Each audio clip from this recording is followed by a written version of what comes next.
Hello friends, இன்றைக்கி நம்ம ஒரு வெங்காயத்தை வச்சு சூப்பரான ஆந்திரா ஸ்பெஷல் வெங்காய பச்சடி தான் பண்ண போகிறோம். இது நம்ம ஊரில் பார்த்திங்கன்னா வெங்காய சட்னின்னு கூட சொல்லலாம். இது இட்லி, தோசை, சாதம், சப்பாத்தி கூட சேர்ந்து சாப்பிடும்போது ரொம்பவும் டேஸ்ட்டாக இருக்கும். இது செஞ்சு ஒரு தடவை வச்சுட்டா போதும், 10 நாள் வரைக்கும் கூட ஸ்டோர் பண்ணி வச்சுக்கலாம். இது எப்படி செய்யலான்னு பார்க்கலாம் வாங்க. இப்போ கடாயில் ஒரு 2 டேபிள் ஸ்பூன் அளவுக்கு எண்ணெய் ஊற்றிக்கோங்க. அதில் 1 டீஸ்பூன் அளவு கடுகு சேர்த்துக்கோங்க. கடுகு நல்லா பொரிஞ்சு வந்ததுக்கப்புறம் இப்போ இதில் ஒரு 1/4 டீஸ்பூன் அளவுக்கு வெந்தயம் சேர்த்துக்கலாம். வெந்தயம், கடுகு ரெண்டும் சேர்ந்து பொரிஞ்சு வரும்போது இதில் ஒரு 1/2 டீஸ்பூன் அளவுக்கு ஜீரகம் சேர்த்துக்கோங்க.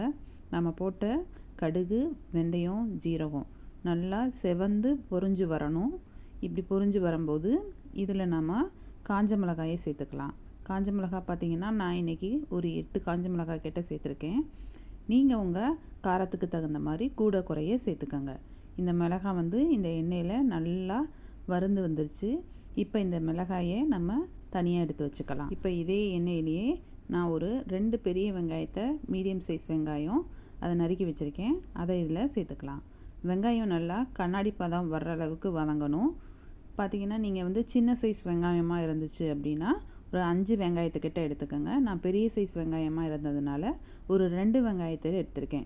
இது நல்லா வதங்கி வரட்டும். இதில் இந்த வெங்காயம் வதங்கிக்கிட்டு இருக்கும்போதே இதுக்கு தேவையான அளவு கொஞ்சம் உப்பு சேர்த்து வதக்கிக்கலாம். உப்பு சேர்த்து வதக்கும்போது வெங்காயம் சீக்கிரமாக வதங்கும்.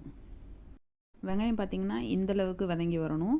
அப்போ தான் இந்த வெங்காயத்துக்கு நல்ல டேஸ்ட்டாக இருக்கும். இப்போ இதில் நான் தக்காளி 2 மீடியம் சைஸ் தக்காளி நறுக்கி வச்சுருக்கேன். அந்த தக்காளியை சேர்த்து நல்லா தக்காளி கொலைய வதங்கி வரணும். அந்தளவுக்கு இதை வதக்கி விட்டுக்கலாம். பாருங்கள், ஒரு 2 நிமிஷம் வதங்கினதுக்கப்புறம் தக்காளி இந்தளவுக்கு கொலைய வந்துருச்சு. இப்போ இதில் ஒரு துண்டு அளவுக்கு புளி சேர்த்துக்கலாம். புளி சேர்த்து அரைக்கும் போது இது ரொம்ப நாள் வரைக்கும் கெடாமல் இருக்கும் இந்த சட்னி. இப்போ இதை நல்லா ஆற விட்டு நம்ம மிக்ஸி ஜாரில் வச்சு அரைச்சிக்கலாம். இப்போ மிக்ஸி ஜாரில் நம்ம முதல்ல எடுத்து வச்ச அந்த காஞ்ச மிளகாயை அரைச்சிட்டேன். இப்போ இதில் நம்ம வதக்கி வச்சுருந்த நம்ம தக்காளியை சேர்த்து அரைச்சிக்கலாம். இப்போ நான் அரைச்சி எடுத்துகிட்டு வந்துட்டேன். பாருங்கள் எந்த அளவுக்கு நைஸாக அரைச்சிட்டு வந்திருக்கேன்னு. இதுக்கு இப்போ தாளிப்பு கொடுத்துக்கலாம். ஒரு பேனில் கொஞ்சமாக எண்ணெய் ஊற்றி அதில் ஒரு 1/4 டீஸ்பூன் அளவுக்கு கடுகு சேர்த்துக்கலாம். கடுகு நல்லா பொரிஞ்சு வந்ததுக்கப்புறம் இதில் ஒரு 2 காஞ்ச மிளகாயை சேர்த்துக்கலாம். நல்லா செவந்து வரும்போது இதில் 1/4 டீஸ்பூன் அளவுக்கு உளுந்து சேர்த்துக்கலாம். உளுந்து, கடுகு எல்லாம் நல்லா பொரிஞ்சு வந்துடட்டும். பொரிஞ்சு வந்ததுக்கப்புறம் இதில் ஒரு கொத்து கருவேப்பிலையை சேர்த்துக்கலாம்.